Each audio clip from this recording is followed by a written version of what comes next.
எல்லாருக்கும் வணக்கம். நான் உங்கள் திரைப்பட இயக்குனர் பட்டுராம் செந்தில் பாலாஜி முன்னாள் அமைச்சர் அவர்கள் இன்னைக்கு விடுதலையாகி, அதாவது ஜாமீனில் விடுதலையாகி வந்திருக்காங்க. பயங்கரமான வரவேற்புகள். திமுக தொண்டர்களாக உற்சாகமாக இருக்காங்க. அமைப்பு செயலாளர் RSC பாரதி அவர்கள் போய் வரவேற்பு கொடுத்துருக்காங்க. பெரிய உற்சாகம். அதாவது முதல்வரே பேட்டி கொடுத்துருக்காங்க.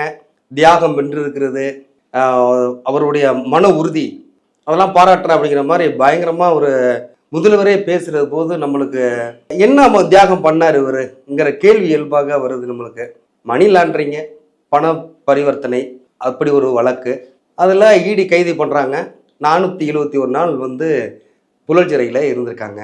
இது நாட்கள் அதிகம்தான் அப்படின்னு எல்லாருமே பேசுகிறாங்க. இது அரசியல் நடவடிக்கை தான், வேணும்னு இப்படி பண்ணுறாங்க அப்படின்னு சொல்லி ஒரு பிரச்சனைகள் இருக்குது. அது ஒரு சைடு இருக்குது. ஆனால் முதல்வர் சொல்கிற மாதிரி தியாகம் வென்றது, மன உறுதி, இது தியாகம் இங்கே எங்கே இருக்குது? இதில் என்ன தியாகம் இருக்குது? அதுதான் மக்களுக்கு நிறைய கேள்வியாகவே இருக்குது. அது ஒரு புகழ்ச்சியில் கூட சொல்லலாம். ஆனால் இவ்வளோ பெரிய வார்த்தைகள் தேவையாங்கிறது எனக்கு தெரியல. இப்போ தியாகம் அப்படின்னா என்ன?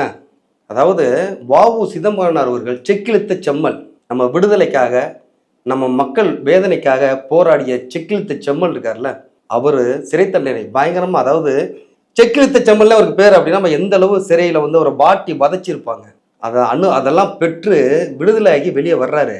யாருமே இல்லை, அவர் உதவியாளர் மட்டும்தான் நிற்கிறார். அப்போ அந்த உதவியாளர் வ.உ. சிதம்பரம் பிள்ளை அவரிடம் சொல்கிறாங்க, சுயநலமும் மிக்க மக்கள்யா அவங்கெல்லாம், அந்த மக்களுக்காக எவ்வளவு நீங்கள் போராடினீங்க, ஒருத்தர் கூட இங்கே வரலையே அப்படின்னு அவர் சொல்லும்போது அவர் சொல்கிறாரு, மக்களுக்கு தானே நம்ம போராடணும், நம்ம வெளியே வரும்போது அவங்க வரணுமா என்ன?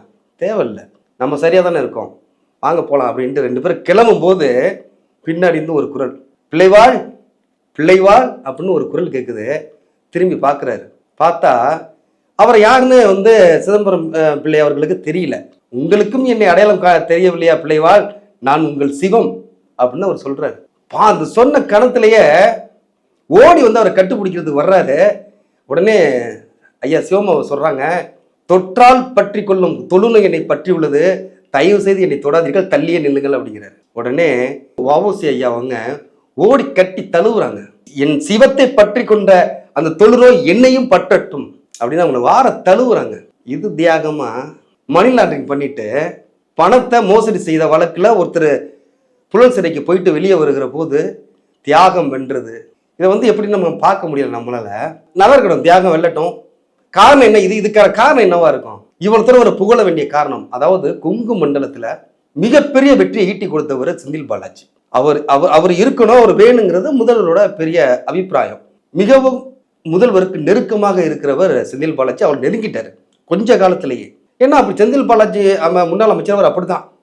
அம்மா கூட இருக்கும்போதும் சரி, ரொம்ப நெருங்கிய போயிடுவாரு. முதல்வர் கூட இப்போ உள்ள ஸ்டாலின் கூடவும் சரி ரொம்ப நெருங்கிடுவார். ஏன்னா அவருடைய உழைப்பு ஜாஸ்தி. அது எப்படிப்பட்ட உழைப்புங்கிறத மக்கள் பார்வையில் விட்டுருவோம். உழைப்பு ஜாஸ்தி. அந்த கொங்கு மண்டலத்தில் உள்ள அத்தனை வாக்குகளையும் அறுவடை செய்யறதுல செந்தில் பாலாஜிக்கு நிகர் செந்தில் பாலாஜி அவ்வளவு உழைப்பு உழைச்சிருக்காரு. அதனாலதான் இவ்வளவு பெரிய வார்த்தைகளை முதல்வர் உதிர்க்கிறார். இப்ப முன்னாள் அமைச்சர் செந்தில் பாலாஜி அவர்கள் கண்டிஷன் பேர்ல தான் வெளியே வந்திருக்காங்க.